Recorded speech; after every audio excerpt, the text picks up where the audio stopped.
It's time for Drummer Nation.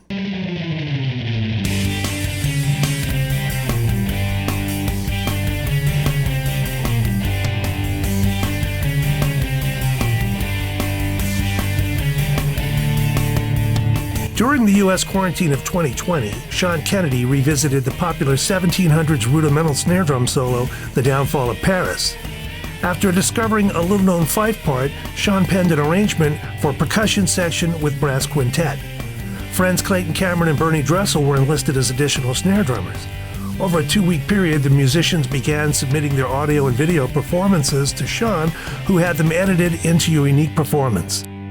I absolutely love playing drums, and I couldn't imagine not having that in my life. And I really, if I could help facilitate that and have an impact on your life so that you can play drums, that means the world to me. These Regal Tip session sticks feel great.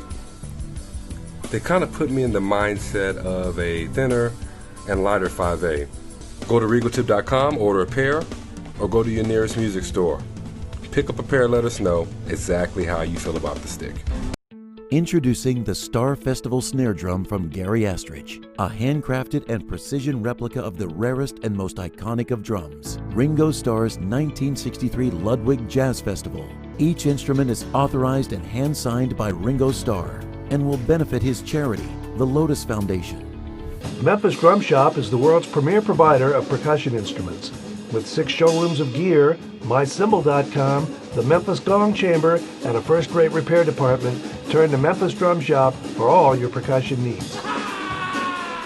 Welcome to another episode of Drummer Nation, and this is a very special episode because, first of all, we're celebrating the 4th of July, and secondly, I have 3 wonderful guests instead of just one. So they are, top left, Bernie Dresel, living in Los Angeles. Bottom left, Sean Kennedy. And where are you, Sean?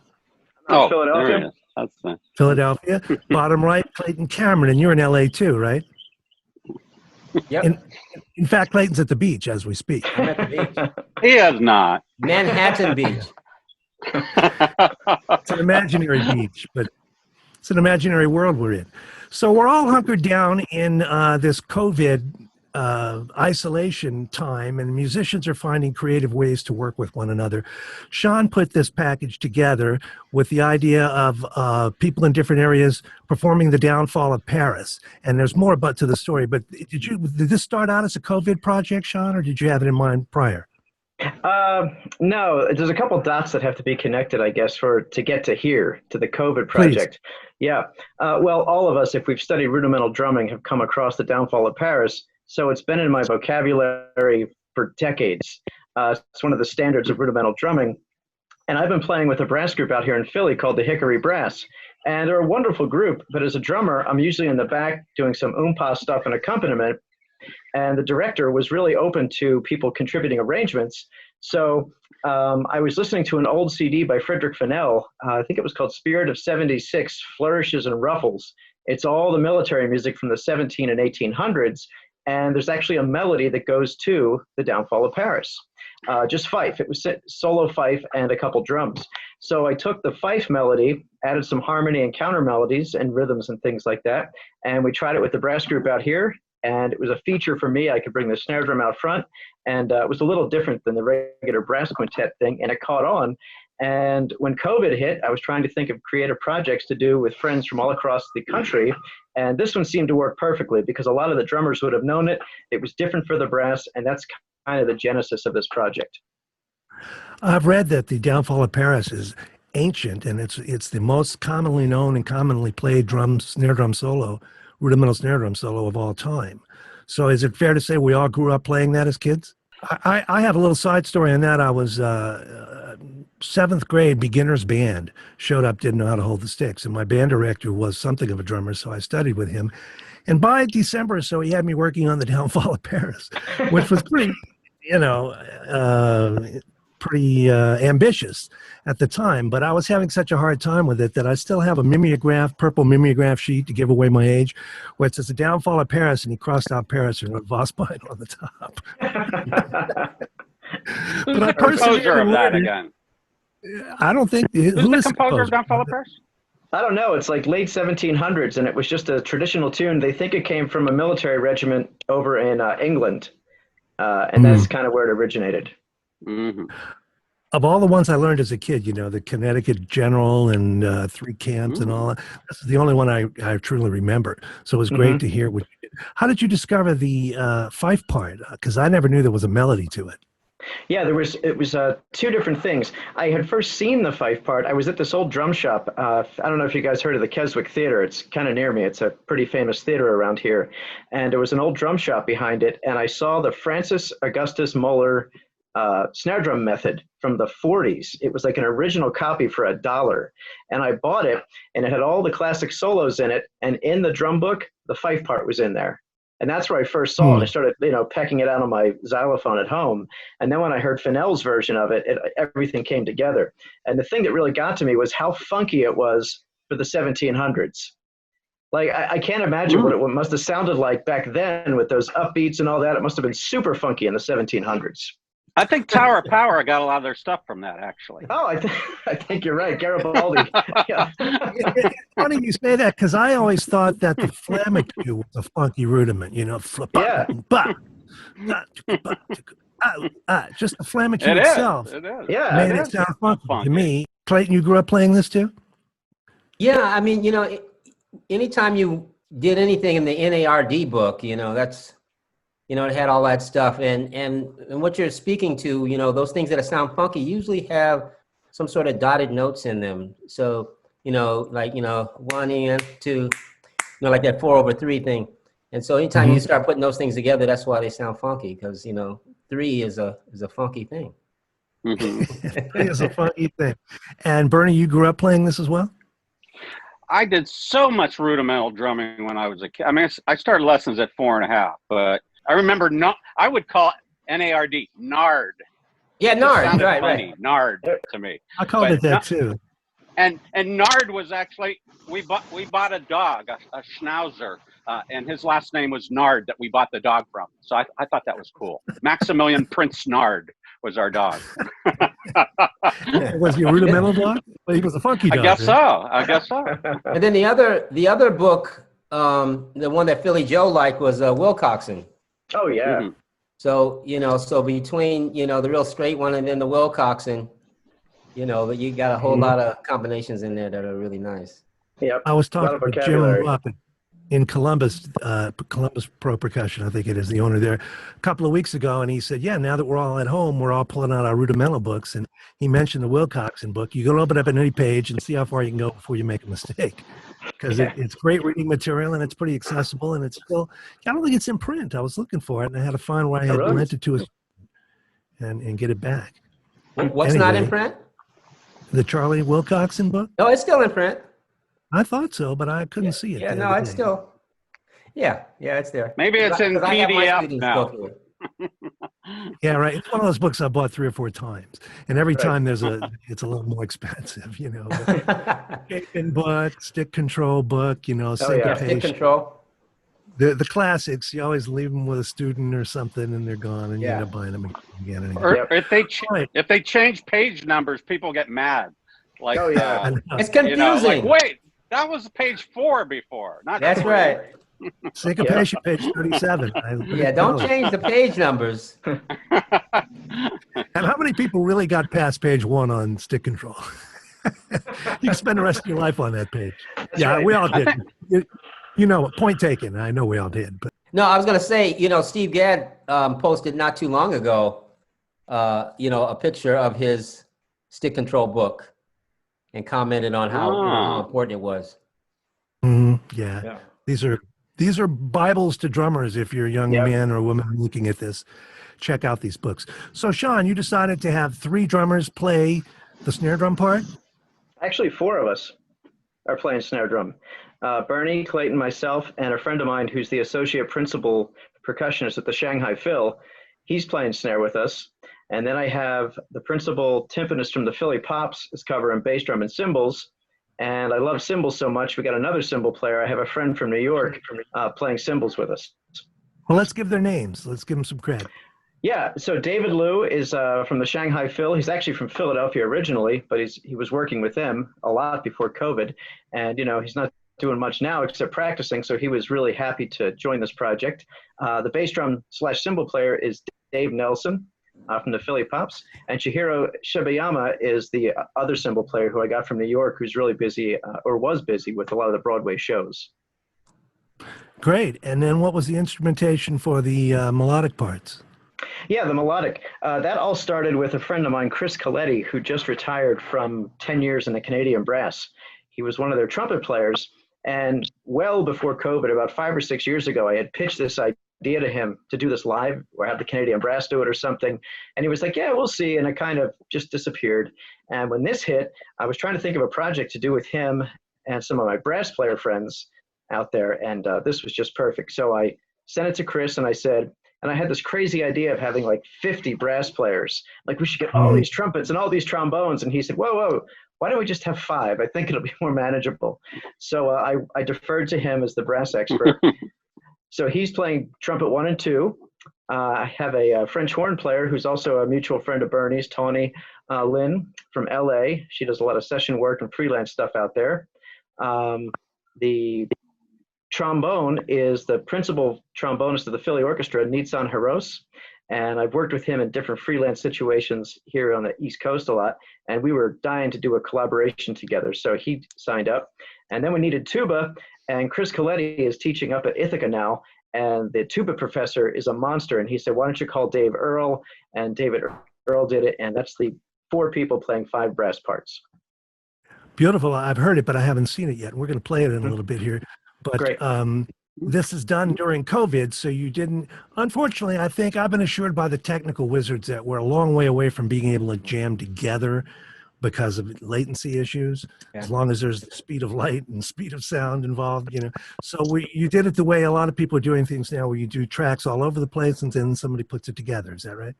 That's correct. Yeah. And was that crazy for you guys to do, Clayton? Was that strange playing to did you just play to a click, or did you have the others in your ear? No, Sean sent a couple of tracks with click and I think brass part, and I don't even remember what I listened to, but as long as there was a click there, it wasn't any problem, So I don't even remember if I played to the click or to the, I don't even remember what I played to, but whatever it was good. I remember it was quite a highlight in my life. I remember this like it was yesterday. There's not a lot of highlights in life now, right? You got to make them. Okay, so we didn't have just click, because if it would be just click, everyone's interpretation of where the real center is could be off. So right. Sean played first a snare drum part. So even though we have click and then Sean, so now Sean's the law. So we kind of, play to Sean, but I don't hear Clayton playing. So I hear brass-wise, I hear, if I remember right, do I remember it? Like a MIDI demo of it. Was that right? Yep, yeah, that's right. It was only MIDI. Or samples or something. Yep. So just to give the flavor, but really to lock in, I was hearing when I recorded my part, the click and one snare drum only. And then I played to that, yeah. Yeah, that's a good point. That a lot of people can play to the same click, but great musicians make their living in the space between the notes, right? And so however somebody shades it, you have to match that or you're not playing together really. Yeah, and it was really cool to dovetail off of what Bernie said. I sent my snare drum playing with the click out, and then Bernie was going through it, and he called me and said, hey, in measure 7, did you do this? So it was like we were far apart, but we were collaborating. Clayton did it, and then the brass players. So even though we were so far apart, everyone was locked into the same thing as if there was a principal player, and we all kind of coalesced that way. It was really cool how that happened. Well, one of the things I guess the lead player would set is some of the interpretations of the 7-stroke rolls in there, right? Yep. Sometimes we know a 7-stroke roll coming on the 2nd, 8th note will actually start on the E. Sometimes it'll be quickened, so it's like a triplet roll. So you set that then, Sean, and everybody went with that? He wrote it out. He wrote it. Yeah, I wrote out what I did. He was a taskmaster. I was sweating, going, oh my God, how can I do this? No, but he was very specific and had it well notated. So it was pretty easy. Mm. I was wondering And it how wa- you would handle it. Yeah, and it was interesting because of the history of the piece. You listen to 5 different drummers play this by themselves, you're going to have 5 different interpretations, I think. So I was going back and Right. forth, and I finally settled on Dr. John Wooten and Frederick Fennell's interpretations. And I kind of took what I liked from both of theirs, and I said, this is mine, and this is how we're going to do it, so it can make sense when we record it. So that's an important point, both the syncing everybody together so they sound like they're really playing together, and the specific interpretations of each articulation have to Right. match to be a group. So it sounds like a band when we hear it. We're going to hear it in 1 second. Now, what did you do for the drums? Did everybody play? Did you have rope drums or little drums and big drums? Or how did you get the different voices like that? I guess I'll go first because they had to listen to me. I had an old 1950s field drum, a Slingerland. No, not a Slingerland, sorry, a WFL. That's what the plate says. And I had a calfskin head on it with combo snares. And I kept muting it and messing around in my own studio until I got a sound that I liked that sounded old school and dark. And then I sent it out to the guys, and they came up with their own idea of what could complement my sound. So I'll let the guys speak to how they figured out what drum to use. Yeah, Bernie, what'd you use? So I used a traditional field drum size. I mean, I thought about going possibly really orchestral with it, which would be like, gut, snare, tighter, that we would use in the studio too. But I went with a 15-inch head by 12 depth, 15 by 12 Traviato with wood hoops, a little darker. Sean's was a little brighter sound. I thought, okay, that'll be a nice change to add in there. It's still in the field kind of area, definitely. And the shell was that baseball bat, old school edge, with mahogany, bird's eye maple mahogany. So that Traviato solid shell, which is a little unique for a field drum. That's not what the field drums were, obviously, in the 50s or WFLs and things like that. So a little different sound. But also I was like, we're recording it, not just playing it live. So I did a close mic on the snare. I think it was a condenser and a 57, maybe one or the other. That one I don't remember. But then I used a room mic too and said, hey, here's a room mic, stereo ribbon and AEA R88 in what they call bloom line. It's like that and goes left and right, just to add some air. Because I was thinking, if we play this live, it might be in a theater, or in a space that has space sound, not just close mic'd studio. So I said, here's an option if you think you want to add that in a little bit, and it might make us all sound like we're in that room a little bit, and give some air to it. So I added that to my drum too. Very cool. And Clayton, what did you choose? I picked out, I have this like 1947 Lady Ludwig that I pulled out. It's mahogany with tin, what do you call those things? Lugs? Tin. Lug screws. Tension rod. Yeah. I know, I always confuse what they're called too. And and it's about 6.5. It's probably a little deeper than 6.5. It appears to be 6.5. And and I hadn't played it in a while, so it was really nice to be able to pull it out. And just one mic, a little 57, and it just, I said I better do this before Sean gets mad at me. Like, He's such come a on, tasker. do it. Oh yes, I forgot. Okay, but yeah, that's it. I think it worked out well. It's nice to pull it out. One thing worth mentioning to kids today is that the rudimental drum sound of yesteryear is not the current DCI kind of a sound. Wouldn't we all agree on that? Oh yeah. Far from it. Oh yeah. I often think about, like, if you ever look at the the history of rudimental drumming and how it's used for military, and how unfortunately it was little boys going out there, playing that drum, and just the sound of those, and then the openness of it, it's nothing like the DCI, whatever that stuff is. I never did any of that, but if anything, I would have done like Gremlin College. Oh yeah. that kind of stuff. But I never did it. Yeah, exactly. I probably would have leaned more towards that. But the only marching band that I was ever in was, Bernie, you're not from LA, are you? I'm from Sharon, Pennsylvania. Oh, okay. So in LA we had the. I live in LA now. No, I know, but I didn't know if you grew up. But here we had the All City Marching Band, and so it was where they had all the different high schools in LA County, and they would take students from each school. And so my first year, I don't know if you remember the drummer James Bradley Jr. used to play with Chuck Mangione. So James was in the band, myself, Vanessa Brown, the percussionist. We had a whole bunch of cats in that band, and it was just the funnest, winter, because you were just getting ready for the Rose Bowl parade. And so the second year that I was there, I wrote one of the cadences. Wow. And so it's straight out of like kind of a Wilcoxon, combination, a Nard book, that sort of thing.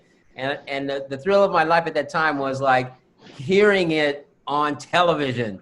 Wow. It's like the whole, and they played it for about 3 years at least after I graduated. So that was kind of cool. But that was the only marching drum stuff that I did. But I always appreciated, like listening to Philly Joe Jones, because he used a lot of rudiments in his playing, that sort of thing. So, and the Wilcoxon books. So the rudiments are, just, there are scales, if you will, Yep.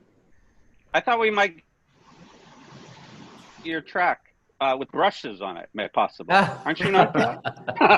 It's funny you say that. When I was a kid, one of the first clinics I saw was Butch Miles back when he was the bassy, and he came out and he played 3 camps or something like that with brushes, just to show that that's one thing you can do with brushes.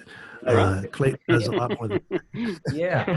When I was touring, I only toured one. I toured 1 year with the Basie band and did 1 record with them, and they pulled out Cute, and so that was really, really fun. Just to do brushes with a big band like that. Yeah. For people who don't know, that's a drum feature. Oftentimes, it's a melody with open space. Ba da da da da da. Drums, drums, drums. Ba da da da da da. And it goes through the song like that. It's an often played drum feature. So yeah, and tap dance feature too. Yeah. Yeah. Right. Yeah. Did you ever tap dance? Well, he No, did. I only worked with them, but I never tapped That's what I myself. meant. That's what I meant. 2 Well, on years. this, did you really? When I was 10 and 11. Yeah. Buddy, Wow. tapped Me and in. another Tapped in. friend, and then he quit 1 year, and then I was with a bunch of gals. And when you're 11 years old, that's too heavy. Yeah. I know like, you weren't a dancer per se, but you learned Sammy Davis and guys like that hipped you to some stuff, didn't they? Well, yeah. I mean, when I was working with Sammy Davis, there was a 2 weeks of shows that really changed my life, and that was listening to, first of all, Sammy play just fool around with Jerry Lewis. Sammy would really tap, and then Jerry would just kind of fool around, do the Nutty Professor kind of tap. And then, Sammy would incredulously say, Jerry, what are you doing? That's not tap dancing. Jerry's like, what? No, it's tap dancing. Yeah, right. And so then Sammy would gesture to the wings, and then out would come Bunny Briggs, Sandman Sims, and Arthur Duncan.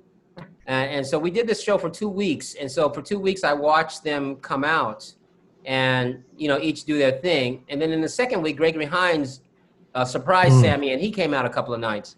And so watching those guys really changed my life, because then that's when I started trying to emulate what they were doing, because it was so profound.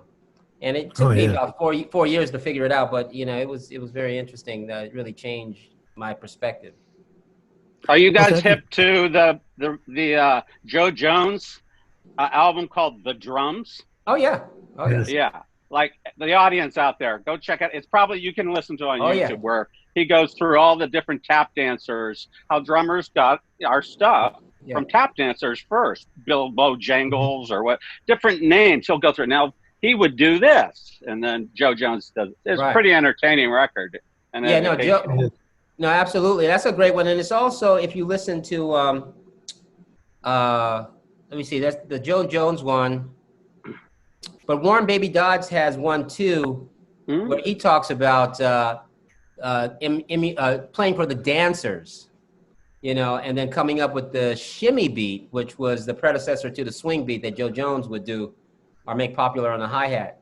So it always came back to really like the dancers early on. It was always about dancing. And everyone should check out Clayton's, was that a TEDx talk, a regular TED talk where you went through all your tap dance evolution? What was that called? Well, yeah, the very thing that I was talking about, that show, I do in a TED talk, and I think it's called A Brief History of Rhythm in America. Yeah, it's incredible. Everyone should check that out. Yeah, I'll second that. Wonderful, wonderful. Okay, let's play a little of this. If I can, if the gods are with me, I'll get this pulled up. And we're pre-recording this, so when it posts, I'll try to put the video up. I haven't seen the video yet, though. Let's I haven't seen it either. It should be ready. Yeah.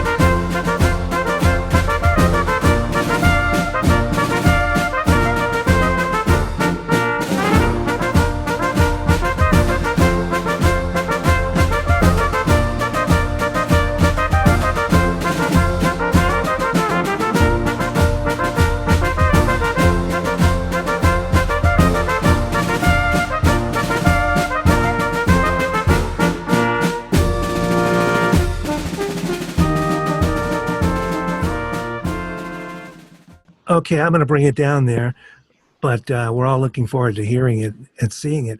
When I hear that kind of music, I think patriotism. Was that it's not specifically American, or is it? We don't know, right?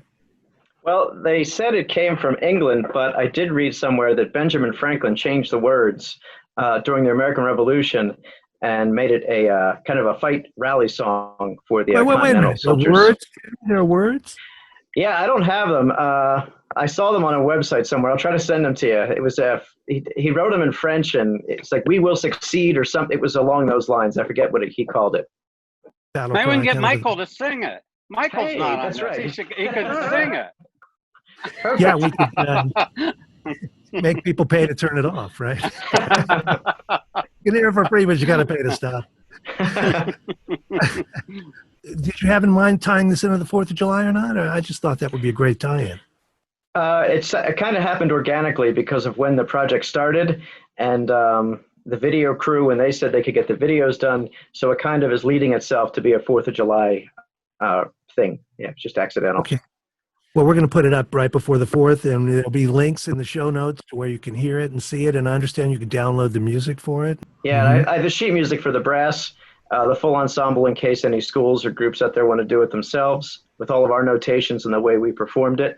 And we're going to sell the audio version, and all the proceeds to that will go to Bugles Across America that provides taps at funerals for fallen military personnel.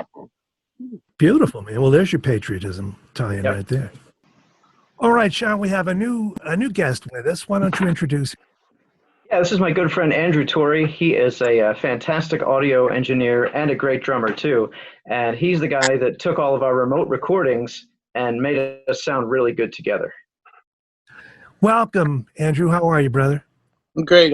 Nice to meet you. Thanks for having me. Oh, I'm more than happy to have you. Tell me what some of the challenges were. I imagine if you're working with audio, you're not used to having people all over the country doing tracks and sending you, they call it stems, right? Yeah, well, I guess the main challenge was that, everyone's part was recorded in a different space using different microphones. So I guess my main goal was to, give it a cohesive sound as if they were in a room playing together. And I think the reverb really kind of tied that together to make it sound cohesive rather than, the segmented way in which it was actually recorded. So that was probably the main challenge, but the playing was great, so it wasn't that difficult to, make it come together. To me, that's the challenge. I mean, if everybody plays well and they're together and you can sync it up, that's easy enough. It's getting them to sound like they're all sort of born of the same mother, Right. with Exactly. different EQs and different microphones and different, people don't realize how much different coloration there is. Yeah, exactly. depending on how it was recorded. So you say reverb helped to give it all? Is that like a master reverb on everything? Yeah, I used a few different reverb sends. So I wasn't sending everything, the exact same amount to each reverb, but yeah, and then bringing them together through a bus compressor to glue it all together. And I mean, yeah, that just some EQing, rolling off some low end of the things that didn't need it. Writing some faders for some automation here and there. It came together, pretty quickly. Yeah, it's just there wasn't that much to it, but I guess like when you have great players, it makes it easy. So Yeah. Now, so you create a master stereo file, and that gets sent to the video engineer. yeah, that's correct. I think we did a instrumental version, horns only version, and yeah, the full version with both horns and percussion. Mm-hmm. And Sean, are you the video engineer as well? Are you do your video editing? I have done it, and since I've done it, I realized that someone else should do it. So I sent it to an expert friend of mine out in Chicago, and he's taking care of all the video for us. I hear you on that. Simmons, yeah. Okay, I was just interviewing Todd Zuckerman last week, and he was saying he had this part. He was doing the album by himself with another guy, and he wanted a tabla, and he thought he could pick up some tabla, and he said, why don't I just call a tabla player? Right, exactly. That's it. Right. And he'll be in 15 minutes. Yeah. Uh-huh. So it helps to defer to the pros. Now that we're all live streaming, I do all this myself, and I know there are so many things that a pro can make better on video and audio. Right. That's why I went to these guys. Andrew's just a wizard, because everyone sent me the raw tracks, and I heard them. Some sounded musically, they were all 100% A+, but audio wise, I'm like, I don't know how this is going to work. And then within an hour or two, he sent me back the new person in the mix, and I was just like floored at what he did. So he must have a magic wand over his mixer or something. I don't know. Is that an Andrew? You got a magic wand? No, I was being too kind. The magic is here. Your magic ears. That's what it's all about. Yeah. The drums were actually interesting because all of the four snare sounds were actually very different from each other. So it was about creating this blend of all the sounds to get that, to get what, I don't know. It was interesting trying to make all the snare drums work, because while they were played great, the performances were great, the sounds themselves were very different from each other. So I think if I could jump in, I think mine was pretty dry, right? Was mine like the driest that you had? Yeah, that's true. Now, was that better or worse if it was dry? I mean, that was great since you're the featured player on this. That was great because I was able to put you right up the center and make it the point. And then Bernie's was also fairly dry, but I think the other ones had a little more room sound, which I was able to blend in on the sides and helped create that atmosphere and that blend between.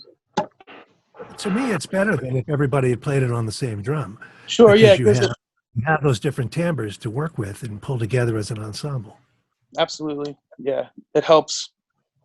It helps. You're a drummer. Sorry, go ahead. You're a drummer. Were you familiar with the Downfall of Paris?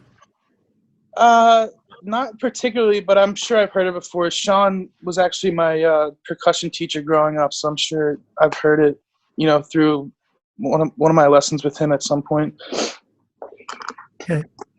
Well, you did a great job from what I hear. I can't wait to see it with video. I'm sure you're waiting to see that as well. Thank you. I appreciate that. Okay, well, that's just an add-in, so we get a word from the engineer on this, because it's such an interesting project. I sure appreciate you doing the show, Andrew. So thank you, gentlemen, for being here, and everybody stay safe during this whole pandemic. We'll all come out the other side, and they'll probably let Clayton off the beach eventually. Huh? Good to see you thanks, guys. Michael. Thanks, guys. All right. Thank you. Soon. Thank you. Bye-bye.